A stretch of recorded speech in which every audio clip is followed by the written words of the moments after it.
지금 이제 마태복음 중에서 우리가 지금 예수님의 기도, 주기도문에 대해서 강의를 하고 있는데요. 11절 우리의 죄를 사하여 주시옵고요 입니다. 12절 다 같이 읽겠습니다. 우리가 우리에게 죄 지은 자를 사하여 준 것 같이 우리의 죄를 사하여 주시옵고. 예수님이 일용할 양식을 위해서 지난번에 기도하라고 하셨는데 오늘은 죄사함을 위해서 기도하라 그렇게 말씀하세요. 가르쳐주세요. 기도할 때 반드시 죄사함을 위해서 기도해라. 왜냐하면 하나님 나라가 임하는데 가장 방해되는 게 죄입니다. 하나님은 우리에게 하나님의 성령을 부어주시고 하나님 나라를 주시기를 원하시는데 죄가 가로막혀 있으면 못 주세요. 그래서 이사야 59장 1절로 2절에 여호와의 손이 짧아서 구원치 못함도 아니고 귀가 드나여 듣지 못하심도 아닌데 뭐라 그랬어요? 오직 너희 죄악이 너희 하나님 사이를 너희와 너희 하나님 사이를 갈라놓았고 너희 죄가 그의 얼굴을 가려서 하나님의 얼굴을 가린대. 우리 죄가. 그래서 듣지 않으시게 합니다. 그래서 죄는 하나님 나라가 임하는데 가장 방해하는 요소입니다. 그래서 죄사함을 위해서 기도하라. 죄가 뭐예요? 죄.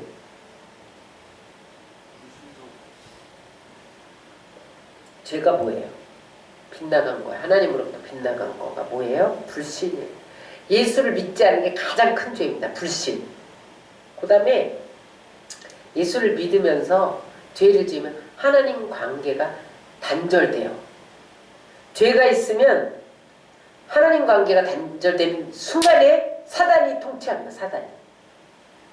그러니까 여러분 죄를 지으면 죄 짓는 순간에도 회개해야 할 이유가 뭐냐면 하나님과 단절이 되면서 사단이 우리를 지배하기 시작해요. 그러면 이제 사단이 우리에게 뭘 가져와요? 사단이 하는 거 죽이고 도둑질하고 멸망시키고 가난하게 하고 병들게 하고 그 다음에 불안해하고 두려워하게 하고 죽은 다음에도 심판받게 하고 이게 사단이 하는 일이잖아요. 죄가 이렇게 무서워요. 응? 죄를 짓는 순간에 사단의 영역 안에 들어가는 거야. 나는 아닌 것 같죠? 이미 사단의 영역 안에 들어가 있어.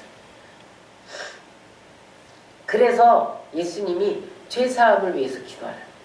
한 번만 회개하라는 게 아니라 끊임없이 반복해서 죄를 짓기 때문에 우리가 죄사함 받은 후에도 반복해서 죄를 짓잖아요. 그래서 계속 기도하라는 거예요. 그래서 베드로에게 70번씩 7번이라도 그 무한대 용서해라. 응? 왜 그렇게 용서하라 그랬어요? 70번씩 7번이라도 죄를 지을 수밖에 없는 연약한 존재가 우리란 말이에요.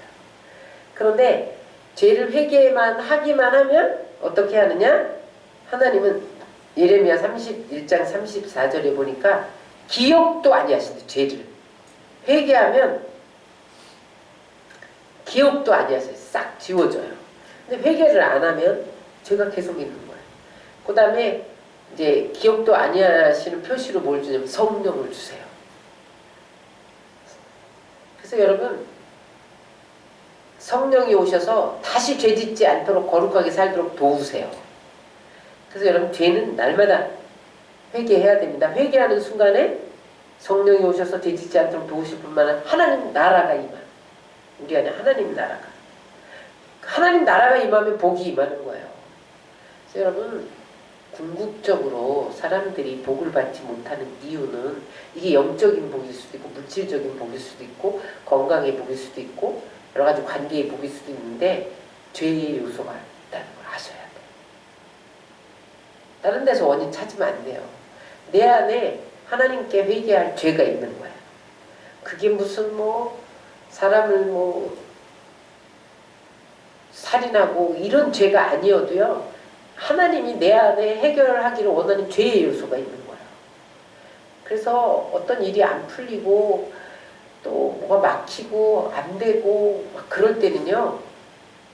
나를 돌아봐야 돼. 나를. 그래서 죄를 회개만 하면 하나님이 기억도 아니하시고 성령을 주시고 또 죄짓지 않도록 거룩하게 살도록 도와주시고 하나님 나라가 임하고 그 다음에 복을 주시는 마침내. 그래서 예수님이 죄사함을 위해서 기도해라 그렇게 말씀하신 거죠.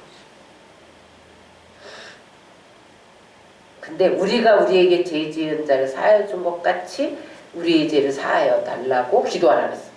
우리가 우리에게 죄 지은 자 무슨 말이냐?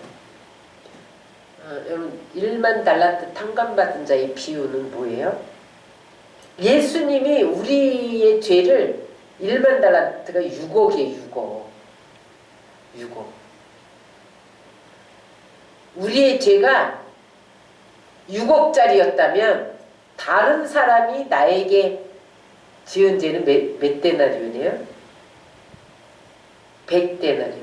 1만 달란트 탕감받은 자가 100데나리온 빚진 자에게 빚 갚으라고 하면 옥절에 붙이겠다.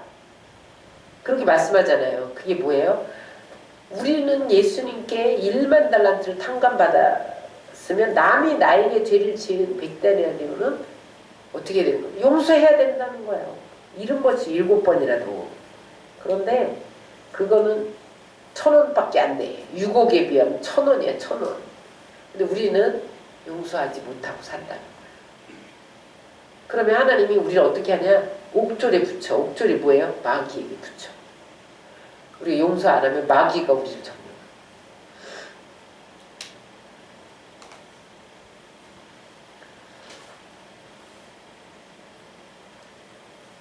거예요. 6, 70년대에 살인마 고재봉 아시잖아요. 그때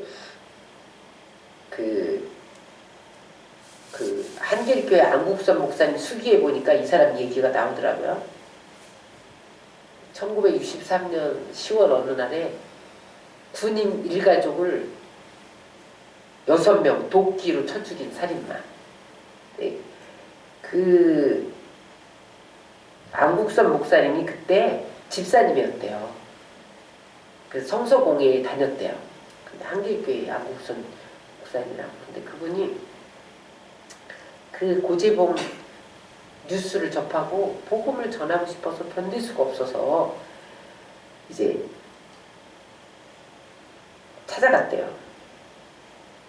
매일 새벽마다 그 사람을 놓고 기도하면서 저의 죄를 사해달라고 기도하다가 언제 하나님이 가서 전도해라 그런 마음을 주셨대. 그래서 요한복음 3장 16절을 가지고 갔대요. 근데 그 눈이 완전 사단으로 가득 찼더래. 근데 교도소에서도요, 교도관의 눈을 손가락으로 빼려고 안경 깨트리고 눈 빼려고 이러는 사람이었대요. 그러니까 뭐 사단이 가득하더래. 근데 계속 나중에 기도하고 또 찾아가고 그러다가 나중에 예수님을 영접해갖고 그니까 나중에 어떻게 됐냐면 그 안에 죄수가 2,000명이었는데 1,800명을 전도했다는 거예요. 그런데 이제 그가 마지막 형 집행하는 날 소원이 뭐냐 그랬더니 내가 찬양하다가 미소 짓고 있을 때 총을 쏴라. 나를 죽여달라. 그랬다는 거예요. 그러면서 인애하신 구세주여 내 말 들으사 죄인 오라 하실 때 날 부르소서 이 찬양 하다가 끝절 부르면서 이게 안대 이렇게 해놓잖아요. 못 보게. 총살 당하는 사람은요 이렇게 안대 끌어서 형장에 데리고 간대요. 근데 그때 마지막 절 부르면서 안대 밑으로 눈물이 쭉 흐르더니 미소를 짓더라는 거야. 그때 딱 죽은 거예요. 근데 그 사람이 군인 일가족 6명 죽인 게 왜 죽였냐는 게 중요해. 응? 왜 죽였냐면 자기 상사인 자기 군인이었는데 집에 장교가 박중령이라고 중령 그 사람이 이제 그 쫄병들은 그 장교원의 집에 가서 여러 가지 허드렛 일도 막 도와주나 봐요. 많이 도와주나 봐요. 그래서 뭐 그 집에 사택에 가서 그쪽 사역을 많이 했대요. 물을 깃거나 장작을 패거나 뭐 청소하고 뭐 이것저것 단신부름하고 이런 걸 많이 했대요. 했는데 어느 날 그 집에 가서 일하다가 좀 서재에 가서 쉬고 있는데 그 고재봉이가 나올 때에 그 서재에 있는 작은 물건 하나를 집어 갖고 나왔대요. 그거를 가정부가 보고 그 다음에 지금까지 없어진 모든 것을 뒤집어 씌운 거야. 고재봉한테.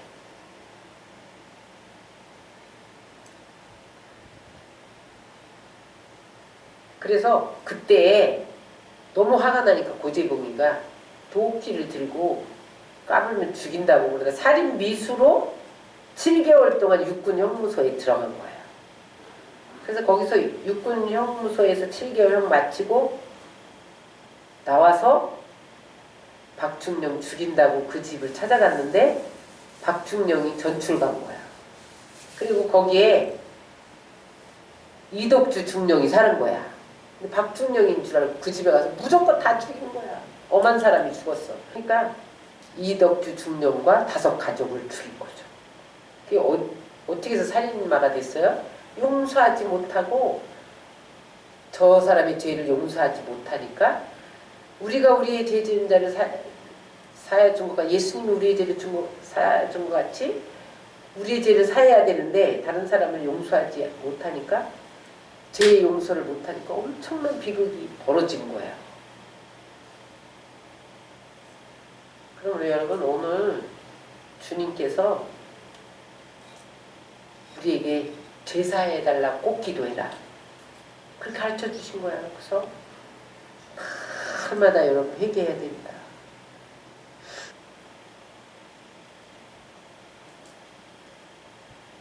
사단은 우리를 죄에 빠뜨리기 위해서 끊임없이 시험해요. 13절 읽겠습니다. 우리를 시험에 들게 하지 마옵시고 다만 악에서 구하시옵소서. 나라와 권세와 영광이 아버지께 영원히 있사옵나이다. 사단은 우리를 죄에 빠뜨리기 위해서 계속 세상 것을 가지고 유혹합니다.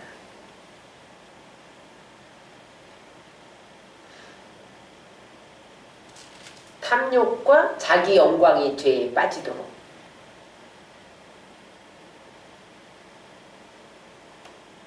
자칫하면 주의 정도 탐욕에 걸릴 수 있죠. 근데 그런 것이 올 때 시험에 들지 않도록 기도해야 됩니다. 세상이냐 하나님과. 베드로는 시험에 들지 않도록 기도해라. 그런데 기도 안 해가지고 시험에 들어서 예수님을 부인했잖아. 그리고 마지막 하나님 나라와 하나님의 권세와 영광이 아버지께 영원히 있사옵나이다. 이렇게 기도해라. 그 다음에 14절 15절 다른 사람에 대한 죄의 용서에 대해서 살펴보겠습니다. 14장 15절 시작.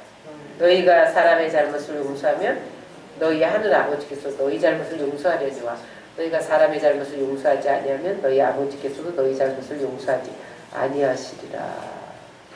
여러분 나는 회개했어. 근데 내가 다른 사람을 용서 안 해. 그러면 내 죄도 용서 안 한다.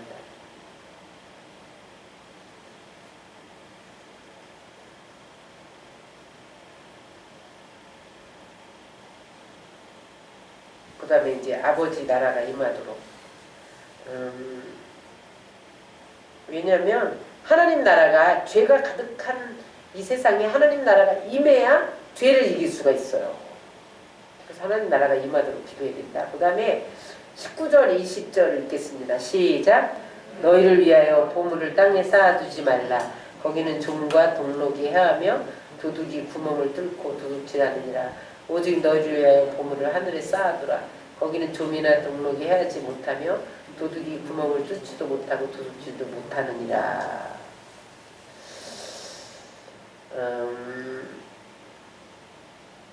보물이 뭐예요? 보물? 보물 그러면 뭐가 생각나요? 보물섬이 생각나. 보물섬.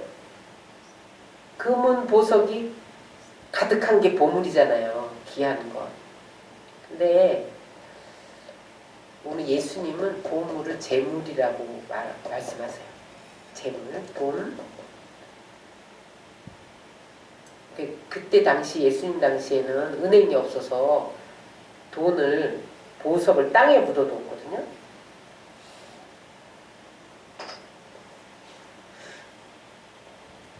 그러면 언젠가 도둑이 와서 몰래 파가거나 거기다가 오래 묻어놓고 안 쓰면 조민 들고 동록이 났단 말이에요. 부패시켰다는 거예요. 아니면 묻어두고 쓰지 않으면 죽을 때 그냥 놓고 가잖아요. 그래서 귀한 보석을 잃어버리는 경우가 있었는데 오늘 예수님은 보물을 하늘에 쌓아두라. 땅에 쌓아두지 말고 하늘에 쌓아. 무슨 의미냐? 하나님을 위하여 드려라. 따라하세요. 하나님을 위해서 쓰는 물질만 가져간다. 여러분, 하나님을 위해서 쓰는 물질만 우리가 가져가는 거야. 나머지는 다 두고 가는 거야. 여러분들이 주의 일을 위해서, 가난한 이웃을 위해서 물질을 쓰면 그거는 천국에서 상급이 되어 쌓이고 천국 가기 전에 그게 하늘에 쌓아져서 우리에게 다시 복으로 내려오는 거야.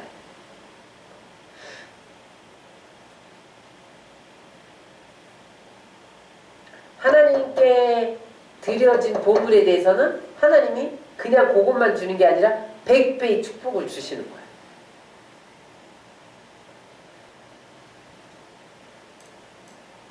요즘에 이제 물질에 대해서 많은 연단을 겪은 사람들이 이제는 내가 돈을 벌면 주를 위해서 살리라 그렇게 다짐하는 사람들이 많아요. 우리는 이 땅의 물질을 하늘의 상을 바라보고 써야 된다는 거예요. 어떤 분이요, 실제로 그분이 서울대 치대 졸업하고 치과 원장 했던 사람인데 자기 장롱에 성탄절날 입지 않는 좋은 옷을 다 교회 형제들에게 나눠주고 왔는데 와보니까 집이 홀딱 불난 거예요. 근데 보니까 그거 나눠준 옷 위에는 장롱이 홀딱 탔더라는 거예요. 무슨 말이에요? 그래서 그 사람이 하늘에 쌓아둔 것만이 남는 거다. 그걸 알았다는 거예요. 그 이후로. 보세요. 불나면 하나도 못 가져가. 부지런히 나눠야 돼. 결국은 죽음이라는 도둑이 와서 다 모든 소유를 뺏어가잖아요. 우리가 뭐 쌓아놓으면 죽음이 오면 그냥 다 두고 가는 거야. 통장에 많이 가진 사람은 얼른 빨리빨리 쓰시기 바랍니다. 하나님 나라와 이웃을 위해서 쓰는 것만 가져간다. 21절을 보면 보물이 있는 곳에 마음도 있대요. 다 같이 읽겠습니다. 네 보물이 있는 그곳에 내 마음도 있느니라.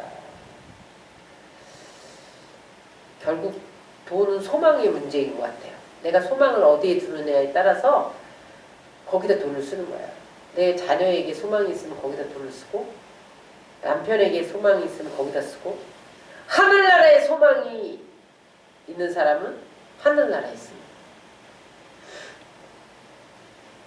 그래서 존 위슬레는 주머니가 회개하지 않는 사람은 온전히 회개하는 사람이 아니다. 온전한 회개가 아니다. 그런 말이 있어요.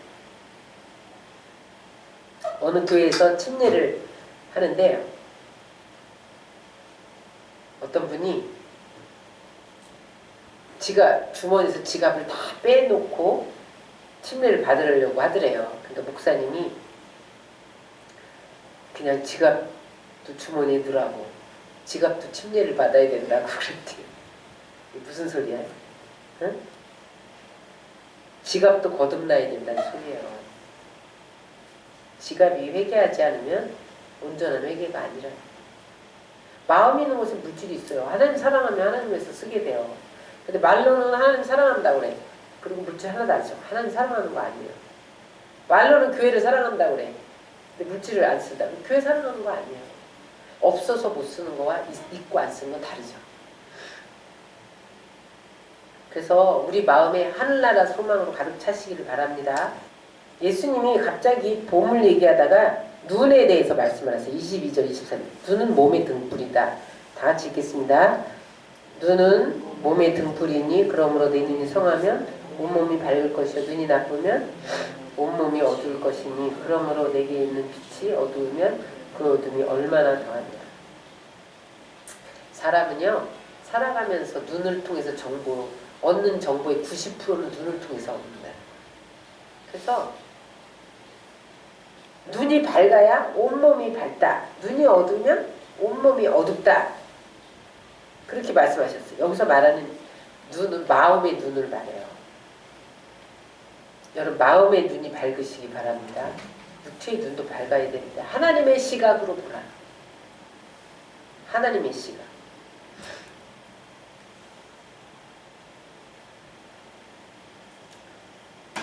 하나님의 시각으로 보면 하나님이 나라도 보이고 진정한 행복도 보이고.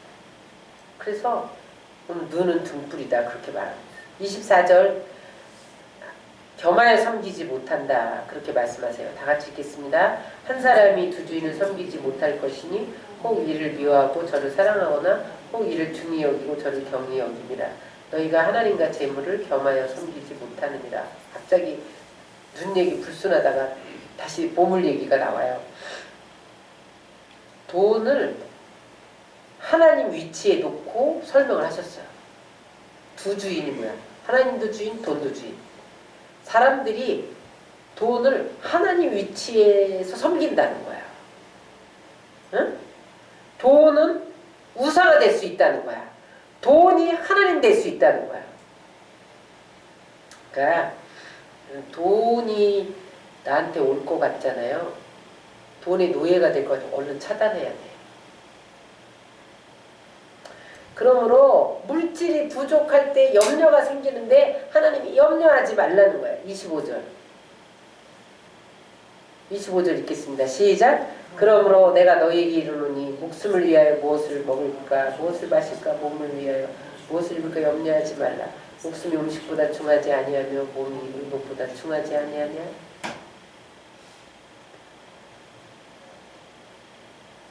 염려는 부족할 때 생기는 거야. 염려는 내가 뭐가 부족하다 그럴 때 생기는 근심 걱정이 염려죠. 그래서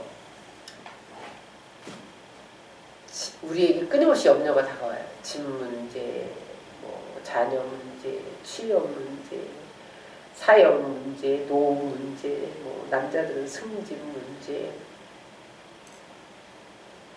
염려가 다가와요. 오늘 뭐라 그래요? 몸이 음식보다 중요하다는 거야. 염려하지 마라. 여러분 염려하지 마시기 바랍니다. 그런데 비유로 26절부터 30절까지 시작. 공중의 새를 보라. 심지도 않고 거두지도 않고 창고에 모아두지도 아니하되 너희 하늘 아버지께서 기르시나니 너는 이것보다 귀하지 아니하냐? 너희 중에 누가 염려함으로 그 키를 한 자라도 더할 수 있겠느냐? 또 너희가 어찌 의복을 위해 염려하느냐? 들의 백합화가 어떻게 자라는가 생각하여 보라. 수고도 아니하고 길쌈도 아니하느니라. 그러나 내가 너희에게 말하노니 솔로몬의 모든 영광으로도 입은 것이 이 꽃 하나만 갖지 못하느니라. 오늘 있다가 내일 아궁에 던져지는 들풀도 하나님이 이렇게 입히시거든 하물며 너희일까 보냐. 보세요. 새와 백합화야.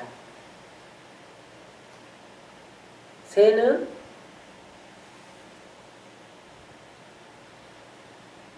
뭐예요? 먹을 것을 위해서 농사지지 않는다는 거예요.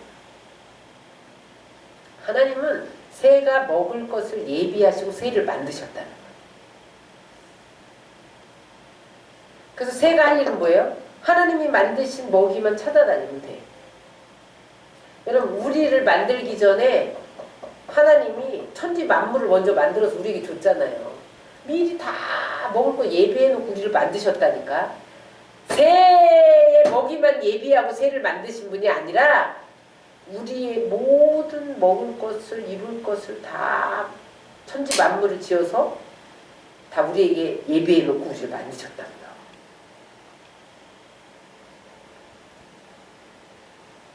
여러분 위아들까지 우리에게 주신 이거 뭘 주지 않겠어요? 막 주셨어요. 염려하지 마시기 바랍니다. 우리가 해야 될 건 뭐 해야 돼요? 하나님을 어떻게 기쁘시게 할까? 이것만 염려하라는 거예요. 염려할 건 딱 그것밖에 없어요. 어떻게 하나님의 이름을 높일까? 하나님의 영광을 위해서 살아갈 것인가?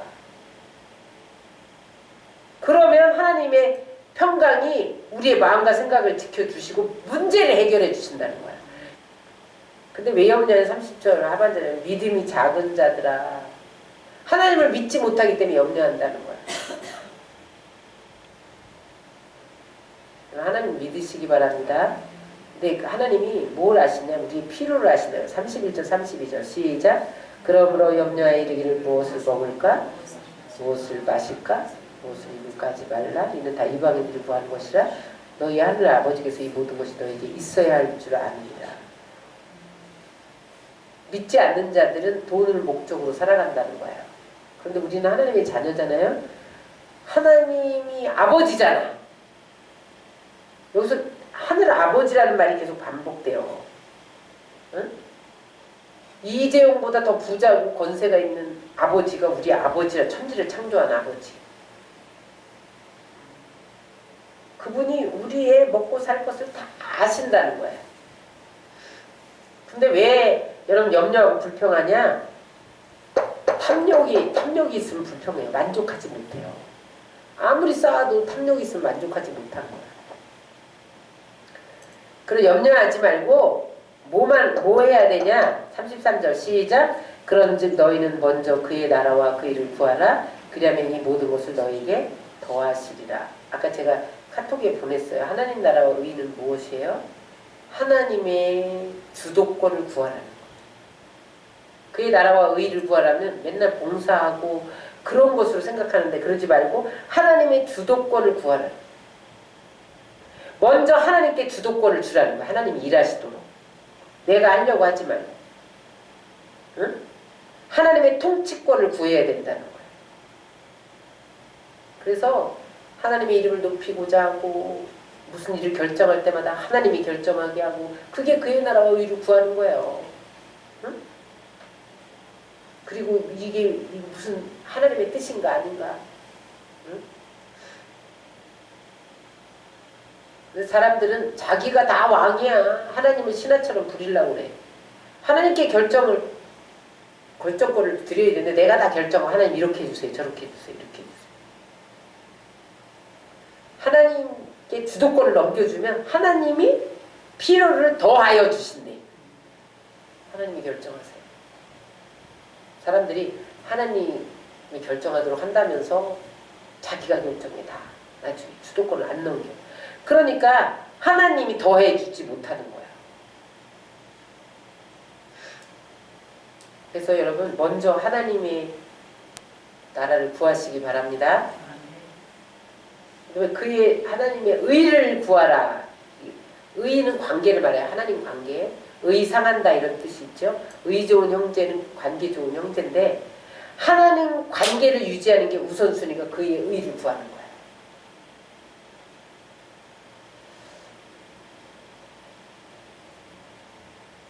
그럼 다윗 왕이 하나님의 성전 짓기를 먼저 구했더니 하나님이 너는 피 많이 흘려서 안 돼. 네 아들에게 지라고 해.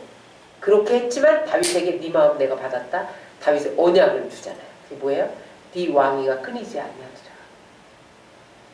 아브라함이 독자 이삭을 하나님께 드렸더니 나중에 복의 근원이 됐잖아요. 복의 근원. 이게 뭐예요? 먼저 드린 거 먼저 가장 귀한 거. 그러면 하나님이 알아서 다 해주신단 말이에요. 그럼 염려하지 마시기 바랍니다. 34절 다 같이 시작. 그러므로 내일을 위하여 내일 일을 위하여 염려하지 말라. 내일 일은 내일 염려할 것이요 한날의 괴로움은 그날로 족한다. 염려하지 말고 믿음으로 열심히 일하라.